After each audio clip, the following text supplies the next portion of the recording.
Demolition crew comes Monday, Uncle Howard announced at the family business meeting, pointing at the warehouse blueprint like a general ordering a strike.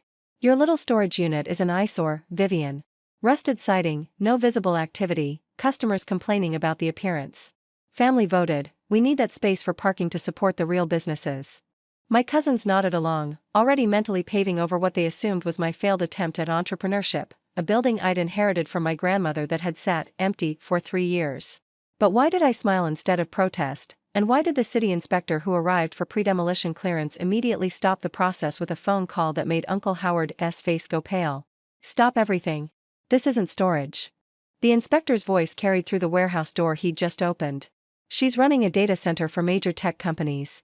The equipment I'm seeing here, the climate control, the security systems, the server infrastructure, this is professional grade.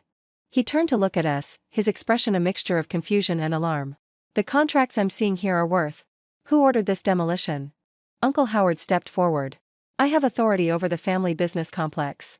That building appears to be independently owned and operating as a commercial data center. You can't demolish someone's operating business because you want parking spaces. The inspector closed his notebook. I'm flagging this for legal review. Nobody touches this structure until property rights are clarified. My uncle's confident expression crumbled. And I finally spoke. The property rights are perfectly clear. Grandmother left that warehouse to me specifically, separate from the family trust. I've been operating it independently for 3 years. And the contracts inside are worth approximately $4.2 million annually. The Whitmore family business complex had been a source of tension since grandmother's death. The complex covered half a city block, a collection of commercial properties that had been accumulated over 3 generations. There was Howard's insurance agency, cousin Marcus's accounting firm, cousin Patricia's real estate office, and various rental spaces that generated income for the family trust. And there was the warehouse.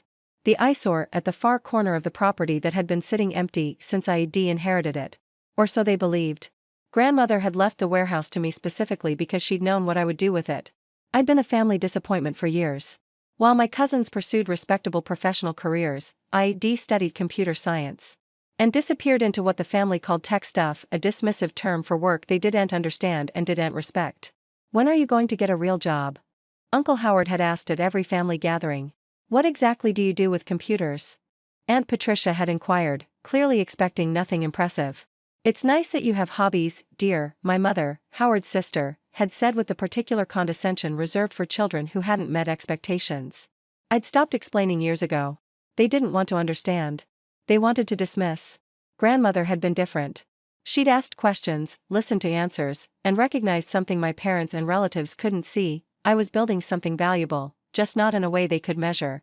The warehouse transformation had taken 18 months. I'd gutted the interior, installed industrial climate control, upgraded the electrical systems, and built out server infrastructure that could support enterprise-level computing needs.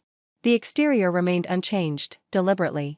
The rusty siding, the minimal signage, the apparent abandonment, all of it was intentional. Data centers are targets for theft and vandalism. The best security is invisibility. My clients didn't care about appearances. They cared about uptime, security, and reliability. My facility offered all 3 at rates competitive with major providers, with the added benefit of personalized service that corporate data centers couldn't match. The eyesore my family wanted to demolish was hosting data for 12 companies, including 3 major tech firms that had found my facility through word-of-mouth recommendations. For $0.2 million in annual contracts. From a building my uncle thought was empty. The family meeting that followed the inspector's visit was explosive. You've been operating a business in the complex without telling anyone? Uncle Howard's face was red with something between anger and embarrassment. I've been operating a business on my property. The property grandmother left to me specifically, separate from the family trust. We had no idea, you didn't ask. You assumed I was failing because that's what you expected from me. You scheduled demolition without consulting me because you didn't think I mattered enough to consult. The building looked abandoned, the building looked exactly how I wanted it to look. Invisible. Uninteresting. Secure. I pulled out documentation I'd prepared for exactly this moment. Here's the deed showing independent ownership. Here's my business license. Here are the insurance policies. Here are the contracts currently in force. The family passed the papers around in silence. For $0.2 million? Cousin Marcus, the accountant, looked genuinely stunned. You're generating $4.2 million from that warehouse? Revenue, not profit. But yes. The data center industry is lucrative if you know what you're doing. Why didn't you tell us? Why would I? You made clear years ago that my tech stuff wasn't a real career. You dismissed every attempt I made to explain my work. You literally scheduled my building for demolition without asking if it was occupied. I let that sink in. You didn't want to know what I was doing. You wanted to believe I was failing. The attempted demolition had legal consequences. Even though no damage had been done, the family's attempt to destroy my property without permission raised serious concerns. I consulted with an attorney who specialized in property disputes. They scheduled demolition of a building they didn't own, containing equipment worth millions, hosting data protected by federal privacy regulations. She shook her head. If that crew had actually started work, you'd be looking at massive liability, contract breaches, and potentially criminal charges for destroying protected data. They didn't know what was inside. Ignorance isn't a defense for destroying property you don't own. They should have verified ownership and contents before scheduling demolition. She paused. Do you want to pursue legal action? Not yet. I want to see how they respond first. Uncle Howard's response was predictable, damage control disguised as reconciliation. We obviously made a mistake, he said during a follow-up family meeting. We should have communicated better. But Vivian, you have to understand, you've been so secretive about your work. How are we supposed to know? You weren't supposed to know. That was the point. My business is separate from the family business complex. My property is separate from the family trust. I don't owe you transparency about operations that have nothing to do with you. But we're family. Family who scheduled demolition of my building without asking permission. Family who voted to destroy my property for parking spaces. Family who assumed I was a failure without ever actually checking. I kept my voice level. That's the family relationship you've established. Don't expect me to suddenly share financial details because you finally realize I'm successful. The investigation into property boundaries revealed additional complications. When grandmother had left me the warehouse, she'd also left me the land it sat on, land that included a strip currently being used as access to other family properties. The family had assumed this access was part of the trust holdings. It wasn't. It was mine. You're saying that driveway leading to the parking lot is actually her property? Uncle Howard's attorney looked increasingly uncomfortable during the property review meeting. According to the survey, yes. The access road crosses her parcel. You've been using it without an easement agreement. We've used that road for 30 years. Which might establish prescriptive easement rights, or might not. It depends on whether the use was permissive or adverse. My attorney smiled slightly. Either way, it clarifies that this property is entirely independent from the family trust. Ms. Whitmore has been operating her business on her land, using her building, without any obligation to inform the trust administrators. Uncle Howard looked at me with new eyes. Not affection, he wasn't capable of that kind of shift. But respect, perhaps. Or at least wariness. What do you want, Vivian? I want acknowledgement that my property is mine. I want a formal easement agreement for the access road, at fair market rates. And I want an apology for attempting to demolish my business without consultation. An apology? You tried to destroy $4.2 million in contracts and equipment worth considerably more. You did it because you assumed I was worthless. Yes, I want an apology. The family's attitude shift was immediate and transparent. Suddenly, I was invited to meetings I'd been excluded from for years. Suddenly, my opinions on business matters were solicited. Suddenly, cousins who'd barely acknowledged my existence wanted to catch up and reconnect. The attention was as insulting as the previous dismissal. You didn't value me when you thought I was failing, I told Marcus during one of his transparent networking attempts. You don't get to value me now just because you know I'm succeeding. That's not fair. We didn't know, you didn't ask. You assumed. And then you tried to demolish my building. I shook my head. The relationship you're trying to build now should have existed all along. It shouldn't require $4.2 million to make me worth talking to. The data center continued to grow. Word of the family drama had spread through my professional network. These things always did, and the story had generated unexpected publicity. A local business journal ran a profile, Hidden Tech Success, the data center nobody knew about. The coverage attracted new clients. Within 6 months of the near demolition, my contracts had grown to $6.1 million annually. I was expanding into a second facility, this one outside the family complex entirely. The eyesore that Howard had wanted to demolish was becoming the most valuable property in the Whitmore holdings. The easement negotiations revealed the depth of family dysfunction. Uncle Howard tried to claim the access road through adverse possession, arguing that decades of use established ownership rights. His attorneys discovered that grandmother had explicitly granted permission for that use in documents that precluded adverse possession claims. She'd known, even then, that her family might try to claim what wasn't theirs. Your grandmother was remarkably thorough, my attorney observed during one review session. She structured your inheritance to be bulletproof against family challenges. She knew them better than I did. She knew what they'd do. She also left you a letter. Did you know that? I didn't. The letter had been held by the estate attorney, with instructions to deliver it only if the family causes Vivian trouble about the warehouse. Grandmother's letter was dated 3 years before her death. My dear Vivian, if you're reading this, my son and his children have done something foolish regarding your inheritance. I'm not surprised. They've always underestimated you because you're different from them, quieter, more technical, less interested in the performances they consider success. I left you that warehouse because I knew you'd do something remarkable with it. I structured the inheritance to protect you from exactly the kind of interference they've apparently attempted. Don't let them diminish what you've built. Don't let them claim credit for success they tried to prevent. And don't feel obligated to share your achievements with people who only value you when you've proven value to them. You were always my favorite, though I couldn't say so. You reminded me of myself at your age, underestimated by family, building something they couldn't understand. Whatever you've created in that warehouse, I'm proud of you. Whatever they've tried to do, don't let them win. With all my love, Grandmother. I read the letter 3 times before I could speak. She'd known. She'd prepared.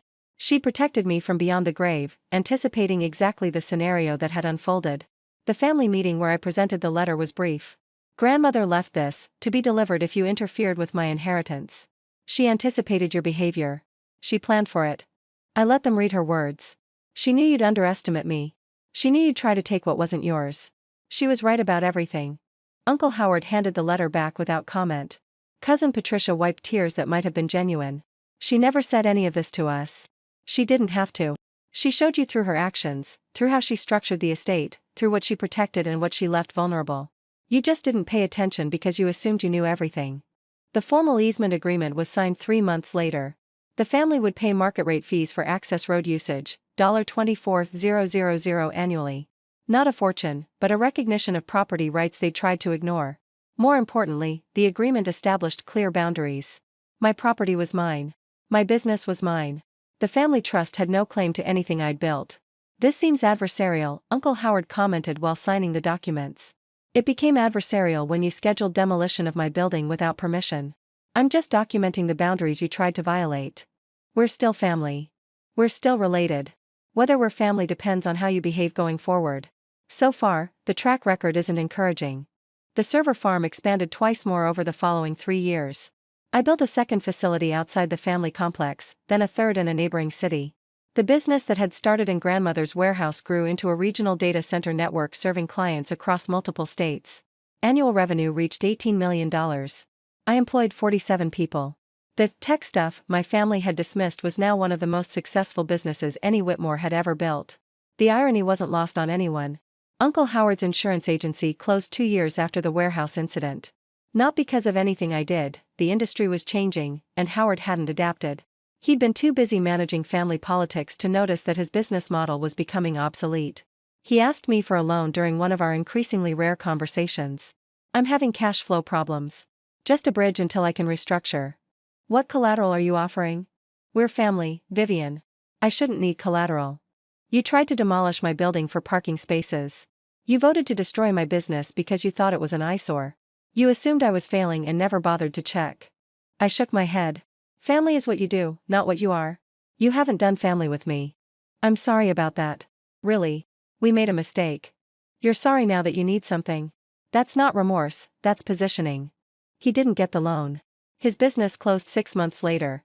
The irony of the parking spaces he'd wanted, now unnecessary, wasn't lost on anyone.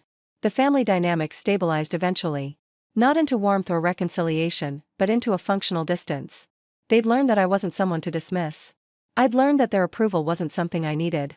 Marcus's accounting firm handles some of my business now. He'd proven competent, and keeping certain work in the family made sense. Patricia's real estate company managed properties for my expanding operations. We'd found ways to work together without pretending the past hadn't happened. The warehouse, the original eyesore, still operates. The exterior remains deliberately unimpressive.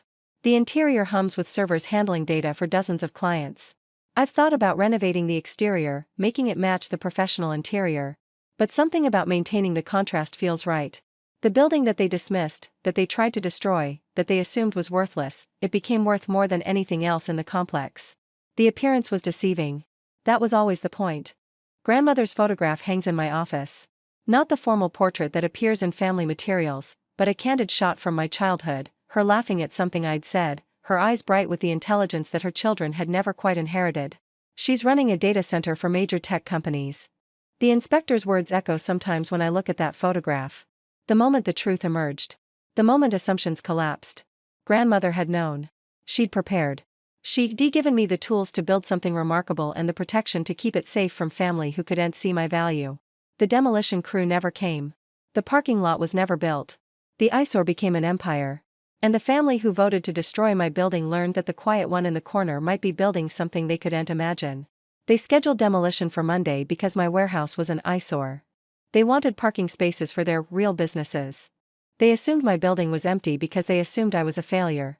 The city inspector found servers worth millions, contracts worth $4.2 million annually, and a data center more valuable than everything else in the family complex combined. The eyesore they wanted to demolish was generating more revenue than all their real businesses together. Grandmother knew they'd try this. She prepared my inheritance to survive exactly their kind of interference. The building still stands, still looks abandoned, still hums with equipment they couldn't imagine. The parking lot was never built. Some eyesores are worth keeping.